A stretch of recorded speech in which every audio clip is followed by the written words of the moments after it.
Hi everyone, welcome to the MDH Stroke Program Monthly Education Series. Today we are very excited to welcome Donna Lindsay, Neuroscience, CNS, and Stroke Program Coordinator, who has an excellent education prepared for you on the emergency management of hemorrhagic stroke.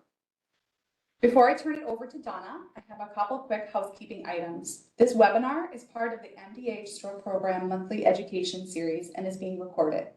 Stay tuned to your email for a different educational opportunity each month. You can access all previously recorded webinars on our MDH YouTube playlist. Your lines have been muted upon entry. Please ask questions by typing them in the chat or hold them for the closing Q&A with Donna. If we don't get to your questions today, we will address them in the follow-up email. This webinar is 1 hour of education followed by Q&A session, time permitting. You will receive 1.0 contact hours upon completion of this training and corresponding evaluation. The evaluation link will be provided in the closing slide. Donna, I'd now love to turn it over to you. Thank you. Thank you. All right, so we'll start with our learning objectives. And so just for to set the stage, we will really focus on the early emergency department management of hemorrhagic stroke, so it's applicable to all levels of stroke designation. And we'll pull in a few of the elements that would impact the acute stroke ready hospital designation toward the end. One of the reasons why this hemorrhagic stroke is being emphasized a bit more now, it's twofold. At the state level, we really have done a lot of work on optimizing the care of ischemic stroke throughout the state, but we haven't focused as heavily on hemorrhagic stroke to date.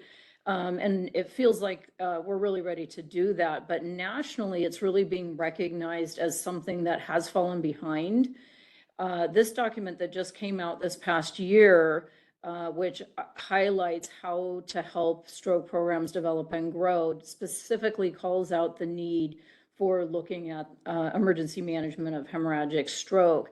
And they are basing this largely on data that has shown that there tend to be delays in transferring to a higher level of care. There are a number of factors that can contribute to that.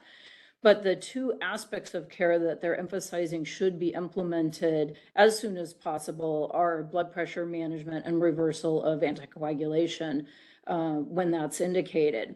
So those will be a couple of the things that we spend the bulk of our time on today as we go through this content. So the reference for this article is available there for you.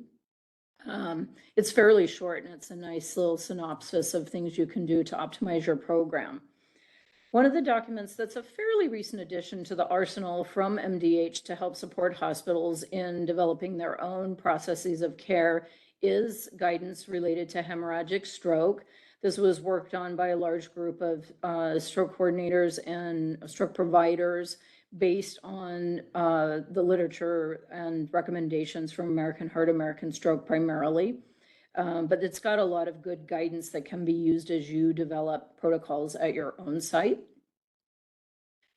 One of the documents that is very heavily relied on in the MDH tool that was developed and in the management of hemorrhagic stroke in general is the AHA-ASA guidance that comes out. And they recently updated the intracerebral hemorrhage guidance last summer. This document came out and there are a few changes to the recommendations. So we'll highlight a few of those as we go through.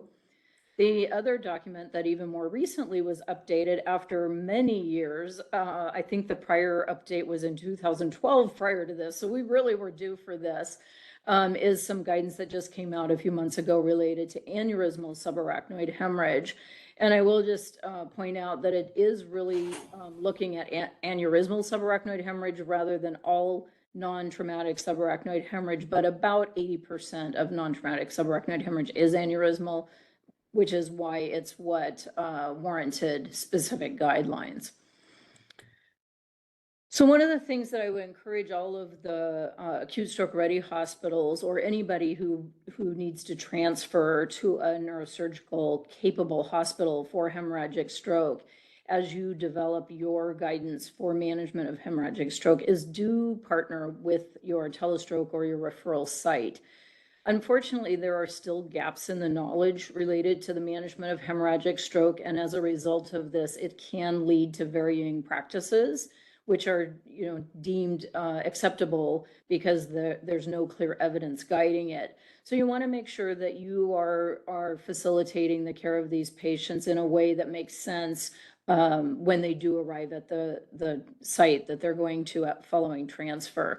So working with your telestroke or referral site, both in the development of your own processes and what you're going to do at your site, what you're going to defer to them, things of that nature, but also on a case-by-case basis, because there are so many nuances that can impact how we decide to approach a particular patient that it's often very useful to get input from a stroke expert in doing that. This is one of the illustrations that's in the document I referenced earlier, and I wanted to point out the boxed areas for a couple of reasons. I will just orient you to the graphic. The top section references what an acute stroke ready hospital would want to have in place related to stroke care, and this is all stroke patients, ischemic and hemorrhagic. And then as you move down the graphic, the primary stroke center would have all the things the acute stroke ready hospital does and a few more. And then the demands or the requirements increase as you move down the list to the higher levels of certification. One of the things I wanted to just point out is it mentions that you should have vascular neurologist in person or via telemedicine. And when we do talk about hemorrhagic stroke, depending on how your referral site manages hemorrhagic stroke, it may actually be neurosurgery or neurocritical care that would provide you consultation in the care of those patients instead. So that's one of the things that you want to have established and know how to access the most appropriate person when you do reach out for any level of consultation on the care of those patients. So that's the box in the left. And the having an established transfer plan falls into that as well on the left. On the right, it really talks about the basics of stroke management. So what are you going to do in terms of diagnosing and treating at your site before you transfer them, in lieu of transferring them, all of those things, and depending on your level of care, that will vary. But again, working in collaboration with your referral site, if you are not a neurosurgical capable site, will be useful as you develop your processes for that with hemorrhagic stroke, because at times it will differ from the approach you take with ischemic stroke in some ways. So just the basics, when a suspected or known hemorrhagic stroke arrives, obviously you don't know for certain until you get your imaging, but sometimes their presentation suggests it. So you always want to start with your ABCs, regardless of why they present to your emergency department. And the biggest difference between ischemic and hemorrhagic stroke is that often hemorrhagic strokes are more critically ill, and most commonly they might warrant intubation for airway protection. They frequently, due to altered consciousness or impaired neurologic function, will be failing to protect their airways. So that's one of the things that often has to precede any imaging. So having workflows in place to accommodate that are very useful. It's not uncommon to have them come in from the field having been intubated by EMS as well. So it's going to alter your workflows a bit if that has occurred. Obviously, just like with ischemic stroke, we want to have mechanisms in place for rapidly completing brain imaging. With hemorrhagic stroke, our key go-to image is a non-contrast head CT, just like with ischemic stroke. What might differ depending on what your referral site preferences, what their preference is whether they want you to do any additional imaging. Would they want you to do a CTA once a hemorrhage has been identified, or would they prefer to have them transferred and do additional imaging upon arrival? That will vary on the type of bleed and other factors. So that's another thing to think about as you're working collaboratively with your referral site and developing your processes. I think just like with the ischemic stroke, getting IV access early on is optimal. We're often going to end up needing to administer medications, even if we don't do contrast imaging. You're going to get your basic labs. What would be important to discuss with your referral site is, do they want anything beyond the basic labs? If you have access to specific testing for DOACs, do they want you to initiate those? Things of that nature. We definitely are looking for anybody who's on anticoagulation, are they in need of reversal? And that can, that can be based solely on when they got their last dose for a DOAC, or it can be based on testing. Some sites really prefer testing, and not everybody does have fast access to those tests. So working through those processes as you're setting up your protocols can be useful. And then the other thing to think about that can vary pretty significantly from the ischemic stroke population is, what is your neurologic assessment going to consist of for these patients? If they're awake and alert and can participate in the NIH stroke scale or a comprehensive neurologic assessment, that's fantastic and it should occur. But often they're altered enough that that's not going to be possible. So do you want the expectation that you're going to do a Glasgow coma score and pupillary checks at a minimum, or what would you like to have in place as your minimal expectation for assessment if the level of consciousness does not allow for a more comprehensive neuroassessment? One of the challenges we have with hemorrhagic stroke that's kind of unique compared to ischemic stroke is that sometimes we have difficulty knowing, is this a traumatic bleed or is this a non-traumatic bleed? And one of my phrases that I use with some frequency is, did they fall and then bleed, or did they bleed and then fall? And sometimes that's not always clear when they first come in. And there are some differences in how we choose to manage the patients if we believe it to be a trauma versus we believe it to be a non-traumatic bleed. So do think about the circumstances, and if the circumstances suggest that it may not be a traumatic bleed, if it was a very slow speed motor vehicle crash, but they have a big bleed in their head, maybe they did bleed first and that caused the crash. Or if they fell from standing and they weren't witnessed to actually hit their head, or there's no other head trauma, think about the possibility that it's a non-traumatic bleed that then led to the fall. Those are just a few ideas. It's not simple to do, and I've even had instances where I've had to insist that neurosurgery make up their minds because they were waffling between which it was. So not always simple, but I'm going to just go into this a little bit further to give you a bit of guidance that might be helpful in differentiating between the two. So there's a few things that are pretty classically traumatic. Epidural hemorrhage is almost always going to be a traumatic bleed. So that's pretty foolproof to assume that. And there's almost always a known traumatic mechanism associated with it. Acute subdural is also much more likely to be traumatic. Where it gets a little less obvious is if it's a subacute or chronic subdural.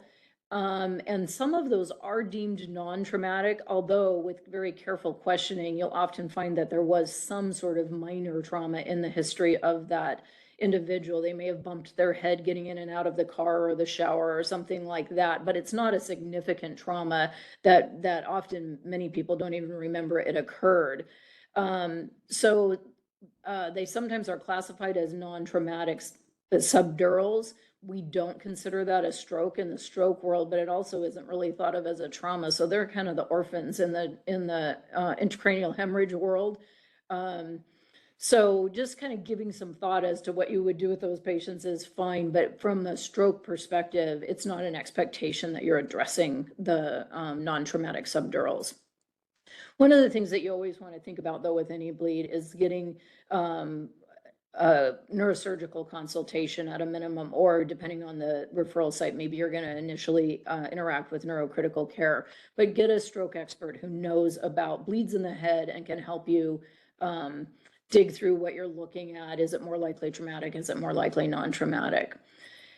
One of the most challenging types of bleeds, though, to differentiate at times is intracerebral or intraparenchymal bleed, two names for the same thing. I tend to use the term intraparenchymal, so I wanted to make you aware of what I was talking about. One of the things that you can look at to help differentiate is there any other trauma that's seen, especially if it's in proximity to the parenchymal hemorrhage? So is there a skull fracture in that area? Are there cerebral contusions? Is there any other type of intracranial hemorrhage present? If that's the case, then it kind of leans you more toward thinking of it as a trauma. Of course, there's always the possibility of the really complex case where somebody has a non-traumatic bleed, it causes them to fall, they hit their head, and then they also have a traumatic bleed. And I've seen that, and those are the trickiest ones to figure out because then you've just got to balance both worlds. But sometimes it's more obviously one versus the other. The other thing that can help you differentiate between traumatic and non-traumatic is the location of the bleed. So let's look into that just a bit further. This is actually a slide that I've been using for many years, and I've kind of collected the information from a variety of sources, so I couldn't credit where it came from. But I've found this really useful in teaching about hemorrhagic stroke. The most common cause of an intracerebral hemorrhage by far is hypertension, and they are fairly classically located in deeper structures or in the posterior circulation areas. So basal ganglia and external capsule, that is probably the most common site of a hypertensive hemorrhage. The thalamus is quite common as well. The cerebellum and the pons also. And one of the things that all of these locations share is that they're actually somewhat unusual for traumatic bleeds, either because they're so deep in the brain that they're just protected by their location, or because they're in the back part of the cranium and the skull is so thick in the back that we don't see trauma in that area very often. It can occur, but it's not a frequent occurrence. Another far less common cause of intracerebral hemorrhage is cerebral amyloid angiopathy, and those tend to occur in very different locations from the hypertensive bleeds. They tend to be in the lobes of the brain nearer to the surface, most commonly in the temporal or occipital lobes. Now, the occipital lobes are a fairly unusual location for a traumatic bleed, so that helps you lean away from the idea that it could be a trauma. But the temporal lobe is a location where you could see either. So then looking at where within the lobe it's located is what tends to give you the most insight. And because they tend to be near the surface, if it is traumatic, you might see a corresponding fracture in that area or something that would tip you off that it was traumatic in nature. The other thing that helps differentiate it is that we don't typically see bleeds from amyloid angiopathy except in the older population. It can be seen occasionally in people under the age of 60, but it's far more common over age 75. So that's one of the other things that can help differentiate. Trauma, by contrast, in terms of parenchymal hemorrhages, they're most commonly found in either the frontal or the temporal lobe. So, you know, if you're seeing a frontal lobe hemorrhage and there's a traumatic, a history of some type of trauma, then we will often lean toward trauma as being the explanation, unless there's something that's pushing us in another direction. The next one is looking at ruptured aneurysms. The majority of aneurysms that rupture will cause subarachnoid or intraventricular hemorrhage, but depending on where they're located and exactly where the aneurysm is located on the vessel wall, it can cause an intracerebral hemorrhage. And just from, you know, being in this business for a lot of years, I can tell you that most of the time a neurosurgeon will look at the image and say, I think there might be an aneurysm in there, because it does look different to them. But to normal humans like us, we may not immediately recognize that. So sometimes we do mistake an aneurysmal rupture that bleeds into the parenchyma as trauma or another type of bleed. And then arteriovenous malformations, thankfully, are quite rare, but they often have a combination of subarachnoid and parenchymal bleed. The thing that tends to differentiate them is that they occur in younger people. The challenge with younger people is they often are doing something of a risk-taking in nature. So if they're driving or on a three-wheeler or doing something like that, when it bleeds, it may cause a trauma. And so again, that can be a muddier situation to figure out. kind of the upside of that is if you get them to a trauma hospital, they're typically going to have the necessary resources in place to manage their AVM if one is discovered. So getting them to that higher level of care as quickly as possible is key. One of the more challenging groups of patients are those that have an intracranial malignancy that causes a bleed, and often it's not easily seen on a non-contrast head CT. One of the things that can help you differentiate between those and other causes of bleeds is the location. They tend to occur more commonly right at the junction of the gray and white matter, so nearer to the surfaces of the brain typically, but a little bit deeper than you might see in cerebral amyloid angiopathy bleed. So this is a lot of information, and you may not be the one making those decisions. Hopefully you've got a neuroradiologist somewhere that's reviewing your images in a timely manner, and they're the ones that will help with these differences. But for those 10 to 15 minutes that you're waiting for their read to come through, it might give you some insight as to which direction you're potentially heading. I'm just going to throw in a few images here because they're fun to look at and just to give you some examples. These are actual patient images, and I have limited them exclusively to stroke images because for HIPAA reasons, I'm not allowed to poke around in the trauma patient's charts. But I wanted to just show you a few of the different appearances that you can see with non-traumatic hemorrhages. So the image on the left is a cerebellar hypertensive hemorrhage. And it's a fairly substantial one in terms of size in that space, but pretty classic looking in what you would see for a hypertensive hemorrhage. The one on the right is a hemorrhage that's caused by cerebral amyloid angiopathy. And you can see how much closer to the surface of the brain that is. And then you can see a little bit of hematoma is spreading deeper into the structures next to it, but where it's the most bright, which is likely where it originated, you can see that's very close to the surface. One of the interesting things about amyloid angiopathy is it will oftentimes cause several small bleeds, and then over time they coalesce and come to have the appearance of one hematoma. But if you really know what you're looking at, which again is why we rely so heavily on our stroke experts and our neuroradiologists, they will be able to see, oh, this wasn't all just one bleed. This was more than one bleed, and now they've kind of joined together to form one big hematoma. In this next set of slides, the one on the left is a midbrain and pontine hemorrhage that there's some extension also into the cerebellum. Again, this is a fairly classic hypertensive hemorrhage in that location, and it doesn't look all that different from the one we looked at earlier. It's just got the bulk of the hematoma in the brainstem rather than it being in the cerebellum.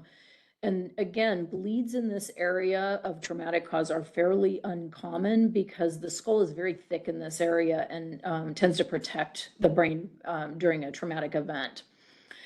The image on the right is the one that we see by far the most often. It's a fairly small basal ganglia hemorrhage. I've certainly seen much larger than this, but that location is far and away the most common site of a hypertensive hemorrhage.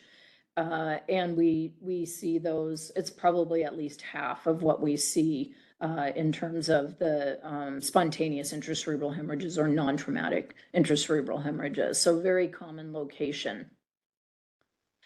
This last image I didn't mention when I was talking about the different locations earlier, but this is a substance abuse related intracerebral hemorrhage. This particular hemorrhage was associated with methamphetamine use.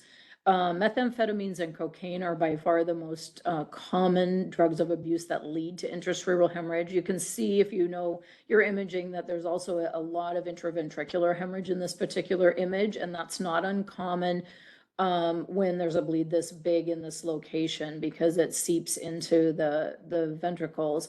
It is also possible that the bleed, there's been more than one bleed. A number of substances can lead to parenchymal hemorrhages, but most of them do so by causing hypertension. So when you think about potential drugs that could be associated with a bleed, think about things that do cause elevated blood pressure. One of the worst drugs for causing substance abuse related bleeds is cocaine, because not only does it cause hypertension, but it also causes vascular injury. So I always tell people, if you're going to abuse a drug, don't abuse cocaine, because that is the highest risk for having an intracranial hemorrhage. My attempt at a joke. I'm not a funny person. But this is a pretty classic looking parenchymal hematoma. The ventricular hemorrhage is not as common with a substance abuse related hemorrhage, but certainly can occur. And I wanted to show you a few different ways that the bleeds could appear.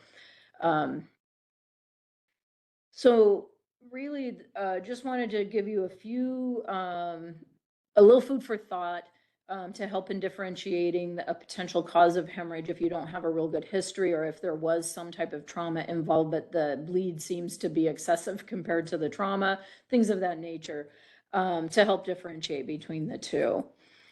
I didn't really talk much about subarachnoid hemorrhage, so let's just briefly touch on that. Traumatic subarachnoid hemorrhage tends to be much smaller and more localized than when it's from a ruptured aneurysm, so it looks very different on imaging. Non-traumatic subarachnoid hemorrhage, which is most often caused by a ruptured aneurysm, tends to be very widespread throughout the subarachnoid space, because it's a large amount of arterial blood that's released into the subarachnoid space, and then it travels with the CSF around the surfaces of the brain. And there's a very characteristic pattern of the bleed in this slide on the left. If you read about how to read head CTs, it'll call it a star pattern, where you can see the kind of the different points of the star coming out from right in the center there. That's bleeding that's kind of spreading out into the subarachnoid space around the circle of Willis there in the center. I do work with a nurse that says this looks like a deboned chicken to her, so that's another way that you could look at it. But that pattern of bleed, it 99.9% of the time is indicative of a ruptured aneurysm. Now, on the right-hand side, you're seeing another slice in the same patient's image. So this patient also had extensive parenchymal hemorrhage from this ruptured aneurysm. So it is possible to have both. It's even possible to have solely parenchymal blood, but the vast majority of ruptured aneurysms are going to cause extensive subarachnoid hemorrhage, which helps make it easier to differentiate. Just of note, this particular patient was a preteen child, and I just wanted to mention that because while most patients that have a ruptured aneurysm are in their 40s or 50s, it can be seen at very young ages. A couple more pictures of subarachnoid hemorrhage. On the left is a patient that had a basilar tip aneurysm. And so you can see pretty dense subarachnoid hemorrhage, but it's a little bit more isolated to one side than the other. So that can occur. And then the one on the right is a very classic looking subarachnoid hemorrhage as you've gotten a little higher up. So you can't see the circle of Willis in this image to see that star pattern, but you can see blood in all of the crevices where we normally see CSF circulating. So just a few slides to look at subarachnoid hemorrhage. So let's move on now to management, because I'm sure that's what most of you are interested in. So blood pressure management is key in any type of hemorrhagic stroke, but the goal is a little bit different between intracerebral hemorrhage and subarachnoid hemorrhage. In intracerebral hemorrhage, we're primarily hoping that we can prevent expansion of the hematoma by controlling the blood pressure or preventing additional hemorrhages from occurring. In subarachnoid hemorrhage, if we're presuming that it's from an ruptured aneurysm, our primary goal is to keep that aneurysm from rebleeding before we can get it treated. So slightly different reasons for managing the blood pressure, but blood pressure management is really critical to both. So let's talk first about intracerebral hemorrhage, and this is directly from the 2022 AHA-ASA guidelines. They had several recommendations related to blood pressure management, so we'll just talk briefly about each. So first, they do mention that when you are lowering blood pressure, you want to do so carefully, and you want to avoid peaks and large variability. They have found in more recent research that in both hemorrhagic and ischemic strokes who've been treated with thrombolytic therapy or thrombectomy, that a lot of variability in the blood pressure is more likely to lead to bleeding or additional bleeding. So essentially what this points toward is getting them on a continuous infusion of an antihypertensive so you can more tightly control the blood pressure, as opposed to intermittent bolus doses where you're going to see it go up and then bring it back down. And so that seesawing creates greater risk of additional bleeding. On the right-hand side of the slide there, you can see also they're making recommendations about timing of blood pressure lowering. So ideally, they would like to see the blood pressure at target within 1 hour, and they want the treatment initiated within 2 hours of the bleed occurring. Really, the sooner the better, but we don't want to delay it until after transfer is really what the emphasis is on in regard to the timing. So how do we manage it? What is our target? Well, this is where things get a little murky. The most recent guidelines did have a fairly clear recommendation if the patient has mild to moderate severity intracerebral hemorrhage, and the way that they define that is somebody who presents with a Glasgow Coma score equal or greater to 5, excluding massive intracerebral hemorrhage. So that definition is about as clear as mud. So that's where it's less helpful than would be ideal.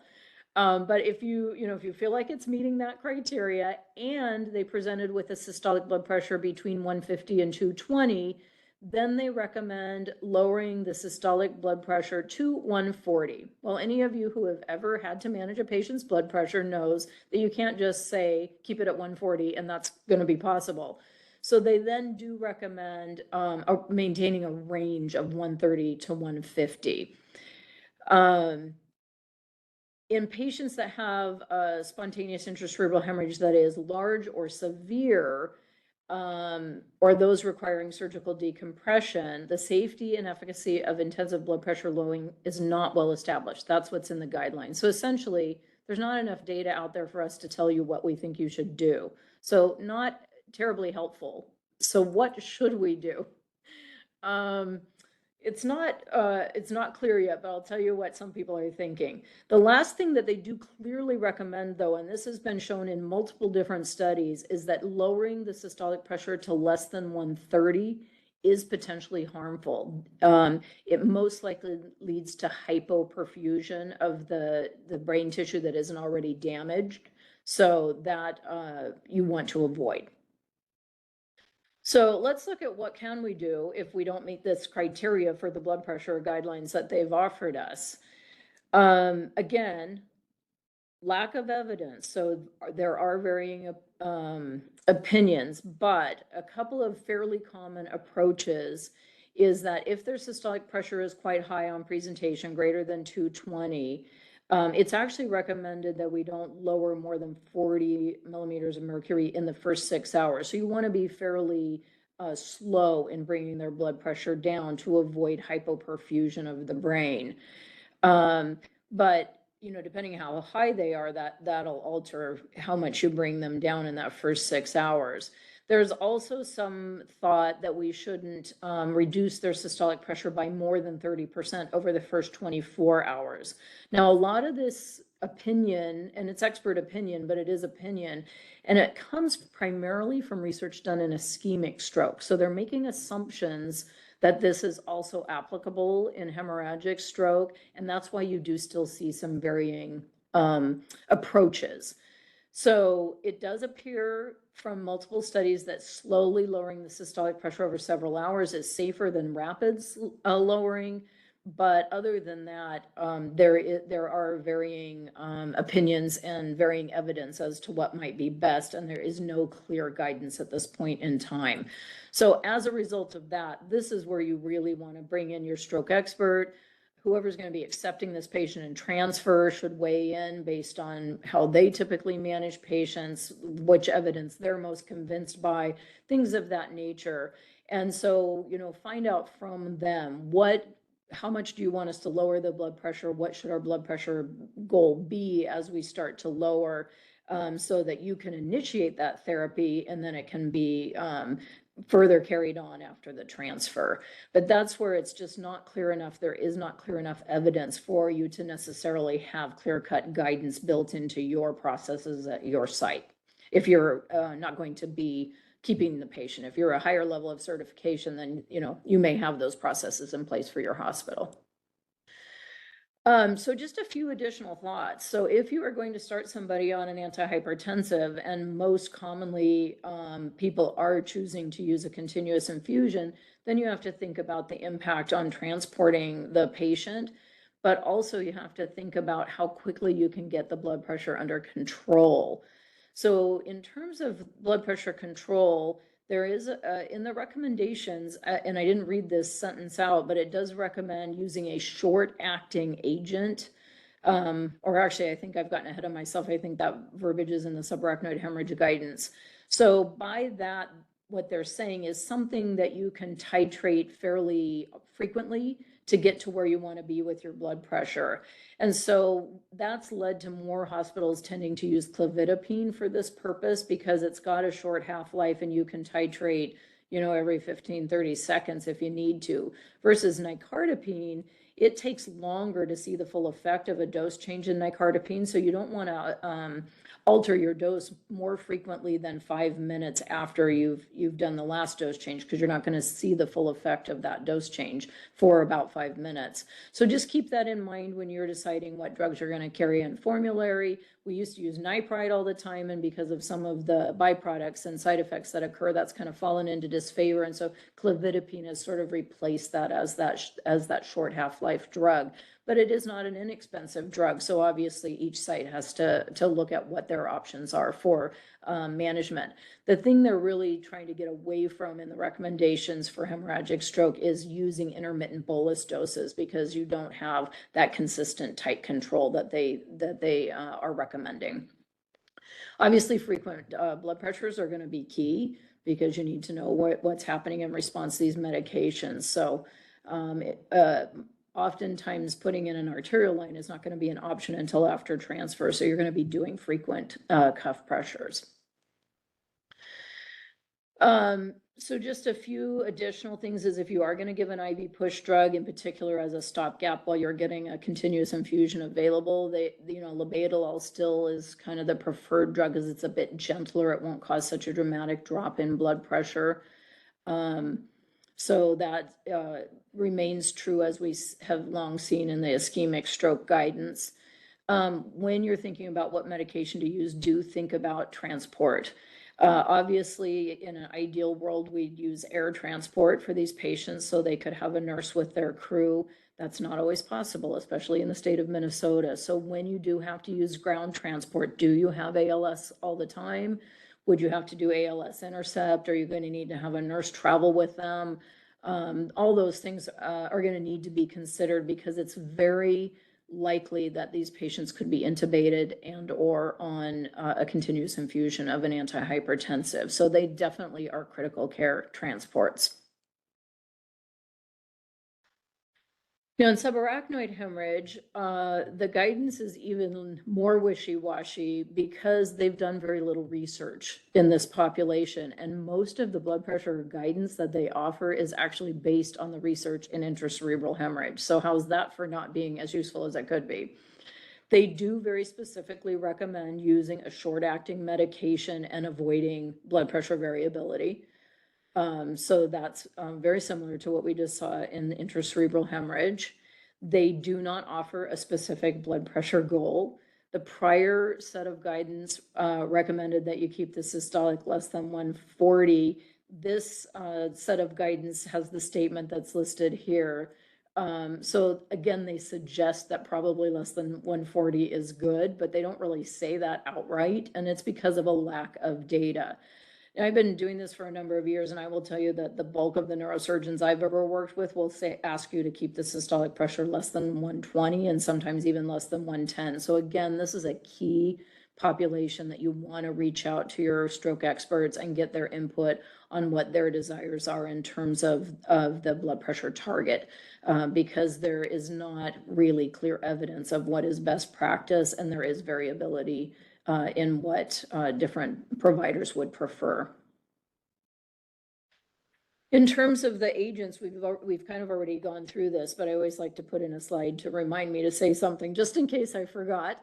And this is that slide. So, as I mentioned earlier, nicardipine is a continuous infusion drug, and we seem to be using that with a fair amount of frequency in the ICUs, but I'm seeing more and more clofidipine use as time goes by because of how short acting it is, and it does allow us to more rapidly bring the blood pressure under control. I'm not going to get into the issues that have been created with Joint Commission's requirements for accreditation about titrating drugs. That's a whole kettle of fish that is, in my opinion, a lot messier than it needs to be. But that is something that you might need to consider as you're developing your processes, because if you are accredited through Joint Commission, then you would be subject to those requirements. So just keep that in mind as you're working on putting all of the pieces together for managing these patients. And then obviously labetalol is still an option. I rarely see labetalol used as a continuous infusion anymore, but if that's your only option, you could use it in that way. But as I mentioned earlier, for hemorrhagic stroke, they're emphasizing that need for consistent control. So it wouldn't be a good option over time, but it might be useful as a single dose to get the blood pressure down a little bit while you're getting your continuous infusion ready to go. I think I've covered most of this already. I always forget what I have in the next coming slide. Oh, I'm being told the slide didn't advance. Is it gone now? Okay. This is like an interesting process doing these recordings. So I think it's the same slide twice, or maybe it didn't advance. Let's move forward. So if you do use a push drug, as I said, labetalol is typically preferred. I feel like I'm going the wrong direction here, or there's redundant slides in here. Did we not already look at this? Let's continue. Sorry about that, folks. Something seems amiss with the slides here. So that's kind of an overall review. Obviously, we need to continue to do research into optimal blood pressure management in hemorrhagic stroke. We don't need everything. We don't know everything we need to know, but that is the current state of the science, and it really points toward the need to have strong partnerships or easy access if you're at a facility with neurosurgical capabilities to those providers that would be primarily caring for these patients so that they can weigh in on what they want done. Let's talk about reversal of anticoagulation. In intracerebral hemorrhage, reversal of anticoagulation is typically done because we want to reduce hematoma expansion. So if we can reverse that, that medication, that will help prevent the extent of the hemorrhage. Sometimes the hemorrhage is caused by the drug alone. I've seen patients with a very high INR due to something happening with their dosing of their warfarin, and it can cause a bleed, but it's often just something that worsens the size of the bleed when one occurs for another reason. So obviously we want to reverse it if we can. Now, in aneurysmal subarachnoid hemorrhage, the new guidance is to reverse in most cases. But again, this is based on research done in intracerebral hemorrhage, not on research done in subarachnoid hemorrhage. So again, you may want to have conversations with your referral site about their preferences in regards to reversing for subarachnoid hemorrhage. Intracerebral hemorrhage is pretty clear cut. They very nicely put this wonderful graphic in the 2022 update to the guidance from American Heart, American Stroke Association. And one of the things that's nicest about it is it does have an alternative for the direct oral anticoagulants if you don't have those reversal agents that are specific to those drugs. I don't know how many of you have learned anything about the reversal of the 10A inhibitors and andexanet alpha, but it is exceedingly expensive and it's not practical for most hospitals to carry it on site. So an alternative to that is 4-factor PCC, or I'll just call it by its brand name since there's only one brand in the US, and that is Kcentra. So for both dabigatran, which is not used terribly often anymore, so you're less likely to see a patient come in with a bleed who's on that. But for the 10A inhibitors, which are increasing in their use dramatically for atrial fibrillation, that's going to be something you'll see with some frequency.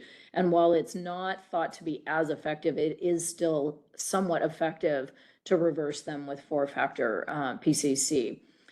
I'll just jump back to the left side of the slide to the vitamin K antagonists, aka warfarin.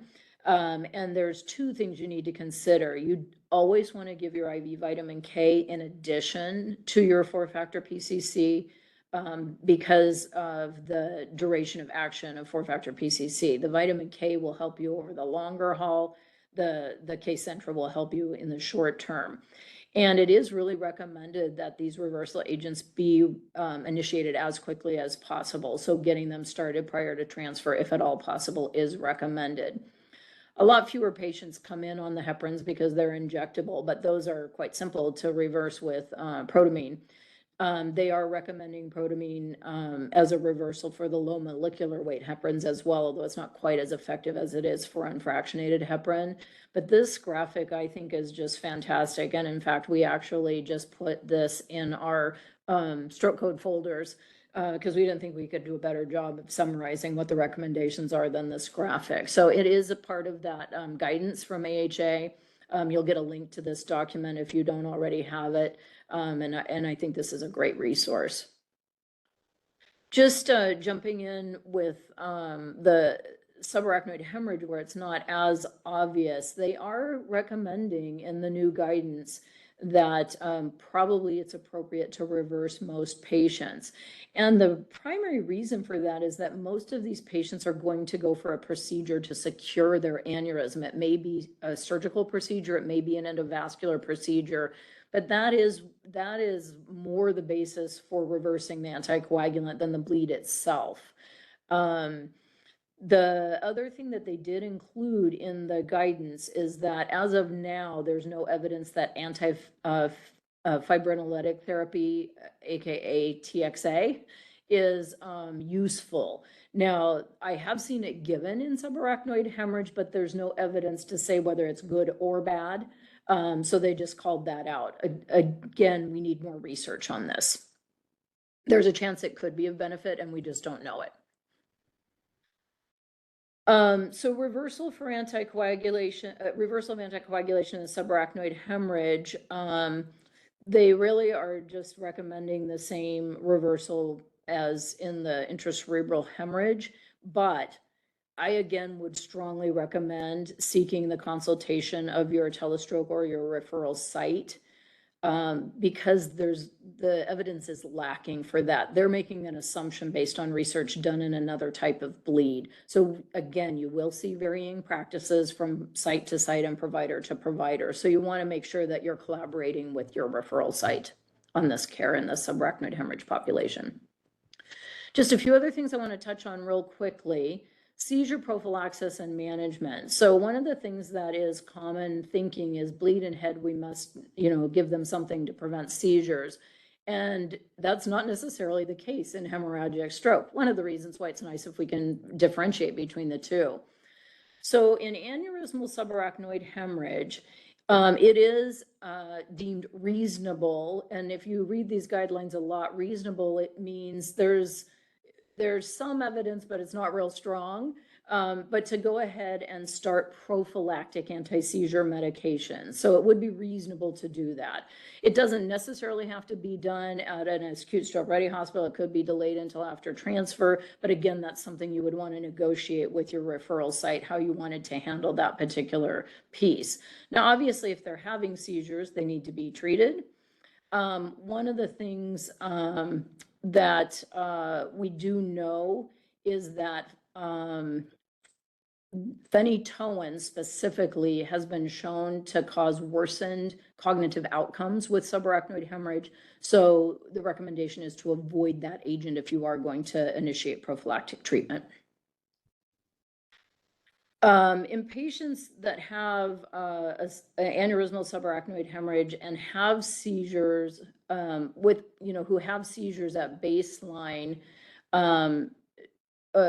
treatment, for For patients who have seizure treatment, they're saying you probably only need to continue it for about 7 days, as long as they don't have a seizure. If they do have a seizure, then obviously you're going to treat them longer term. Now, in patients with intracerebral hemorrhage, the guidance is what typically throws people off, because this type of bleed is often thought to be so similar to traumatic bleeds that we should treat it the same way. However, that's not actually the case. So in spontaneous intracerebral hemorrhage without any seizure activity, prophylaxis is not recommended. So they're not the ones who we should load when they hit the door. There are a few exceptions to that, but there's very sound physiologic reason for this. The bulk of spontaneous intracerebral hemorrhages occur deep in the brain, not in the cortical tissue. And injury in the cortical tissue is what leads to seizures. So if they do have cortical blood, then it would be reasonable to prophylax them. But the bulk of the non-traumatic hemorrhages do not have cortical blood, and that's why we don't routinely prophylax those patients. For patients that have, and this is for the larger centers, because smaller centers would not have this technology most likely, but if somebody has spontaneous ICH, their consciousness is impaired, and they do have seizures, they're recommending treatment. The other thing they're recommending is ongoing EEG monitoring. That's the part that obviously would have to be done at a bigger center. In patients with spontaneous ICH and clinical seizures, then the drugs do actually improve outcomes. But again, the thought is probably avoid phenytoin, although the research is not as clear in intracerebral hemorrhage as it is in subarachnoid hemorrhage. So kind of moving on to the end of the presentation, rapid transfer is one of the most strongly emphasized components of that paper that came out about kind of the ideal way you can advance your stroke program. So that's one of the things that you really want to be building into your processes of care, and getting that patient to a hospital with neurosurgery and neuroendovascular capabilities, depending on the type of bleed. If it's a ruptured aneurysm, neuroendovascular care is very common. With a intraparenchymal hemorrhage, neurosurgery is more likely to be taking them for any type of procedural treatment. But again, make sure you're reaching out to your referral site, finding out what they want you to do before you send them, what can wait until after they are transferred. And the thing to always keep in mind, if the family is present and they can tell you about the patient's wishes, have your referral site provider look at the imaging and tell you, do they have anything to offer? And if they do not, then you can have a conversation with the family about what their wishes are. I think it's a shame when we transfer somebody halfway across the state and their family is in the car rushing to get there, and they arrive to be told we can't do anything. And now they get to sit in a strange place, staying in a hotel while their family member passes away. So if we can keep people in their own community, if we're not going to provide aggressive treatment, I think there's a huge benefit to that. And so keeping that in mind is something that should be considered in these hemorrhagic strokes, I think is important. It won't come into play a lot of the time, but it will come into play occasionally. And I think that in the long run, families really appreciate that. I did mention earlier about transport. So ALS transport is almost a must. It's very rarely that a hemorrhagic stroke does not require ALS transport. And so that's something that you want to have processes in place for. Again, in a perfect world, we'd send everybody by air, so that they could have a full team of critical care experts, but that often is not possible. So having processes in place for how you're going to appropriately monitor the patient during transport is critical. So it's kind of taking us back to the days when we had to transport with alteplase infusing, but now it's because they're intubated and on blood pressure medication. So just keep in mind that is going to be a critical part of your planning for the transfer process. So for those of you that are acute stroke ready hospitals, how does this change what's expected of you, or does it? Well, it does and it doesn't. In general, the actual requirements have not changed. They have always said that you needed to have processes in place for hemorrhagic stroke, but that has not been as strongly emphasized in either the documents that you were required to submit or during the site review process. So with this cycle of designation, that will be more strongly emphasized in this designation cycle that we're just beginning now. So the requirements have not changed, but the way that they are enforced will be a little bit more obvious this go around. So in your actual site visits, you may get more questions during the tour about management of hemorrhagic stroke. There will be a requirement that at least one hemorrhagic stroke is reviewed in the tracer activity. So you will be seeing it a little bit more prevalently during the site review process. And we will be looking more for the documents to support the management of hemorrhagic stroke in the submission that you put in at the time of your redesignation application. I have a few of the key references here for you, and then we're going to just finish up, and I'm going to go ahead and ask Michelle to jump in here, give you a few parting words, and then we can do Q&A if we have any time. Fantastic. Thank you so much, Donna. That was an awesome learning opportunity, and I'm seeing some of that in the chat already. So really quick, just a couple questions that came in. Yes, the slides will go out within the follow-up email, in addition to this learning being available for viewing on our YouTube page. We'll also make sure that we send all the specific guidelines, resources from AHA and also MDH. That'll be attached, so you'll be receiving one big package of hemorrhagic stroke information and resources. This is the time that we can open up. Donna's here. We had set aside 1 hour of education plus time for Q&A. If so, feel free to either pop a question in the chat. Otherwise, feel free to unmute your lines.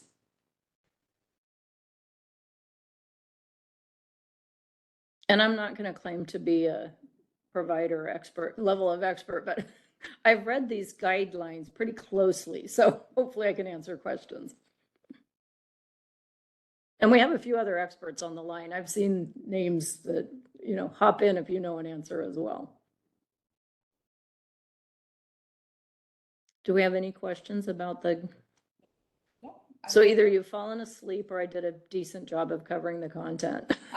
We're getting a lot of positive comments. So I think that we're all have this shared feeling that this was very comprehensive and fantastic, and we'll probably take another run through to download it and know how to work into your processes. Let's look at this question. Is there a nursing education on this exact content that exists through an education platform? This is it. This is it. Being recorded, as we noted, even though we fumbled a little bit at the start, we've got the solid recording here, and it will go up on our YouTube page along with our other education. And there is both the evaluation link right here to receive 1.0 contact hours for viewing that. Please, once you have the recording, we'll send that out to you. Please, this would be fantastic to send to your teams and nurses and can be counted for education. Also going to pop that evaluation link right in the chat today. So that's a live link that you can go to now to get that contact hour, and it will be available to others, like I said, at a later time. Any other questions that came in? Okay. Well, thank you, everybody. Teaching is probably the favorite thing I get to do. So this was a fun opportunity, and many of you know how to reach me. If you don't, you can go through Michelle to reach me. If you do think of questions later, I'm happy to correspond via email or phone if you have questions that I can be of assistance with. Another question just came in. Okay. So I think I'll let you answer this. Are you using any different stroke scale besides BFAST to capture some of the bleeds who might not be a clear-cut presentation? Yeah, I mean, the scale that's recommended for intracerebral hemorrhages is the ICH score, and for subarachnoid, it's Hunt and Hess. Unfortunately, that's not something that really makes a lot of sense to try to teach as a assessment tool upon arrival, because it requires looking at imaging and other things. So some places are using the NIH stroke scale. The challenge with that is they are so often altered in their consciousness. And so then you go to the default scoring for NIH stroke scale, which really skews the meaning of it. So I think the more common thing is using the Glasgow Coma score and just generally using that as a way to track. Now, does it help you identify if it's a hemorrhagic stroke versus some other cause of altered consciousness? No, but it is a way for you to monitor over time if the patient is changing. So there is not really a well-established screening tool. Most of these patients do come in with some alteration in consciousness. One of the tip-offs is that they have sudden onset of altered consciousness or sudden onset of neurologic changes, often in combination with headache. So that makes us think, let's get an image real quick and see, if we can see a bleed. But no, there's no magic answer for the assessment. And that's why I did mention, have a plan for what you're going to ask your nurses to assess if they can't do more of a neurologic assessment. I think it's okay to use the NIH stroke scale if the patient's awake enough to do it. But oftentimes they're not going to be. So what's your alternative? And I can tell you at my site, we use the Glasgow Coma score, pupillary checks, and a few of the brainstem reflexes can be done once they're in the ICU, but in the ED, we typically don't even do those. Thank you, Donna.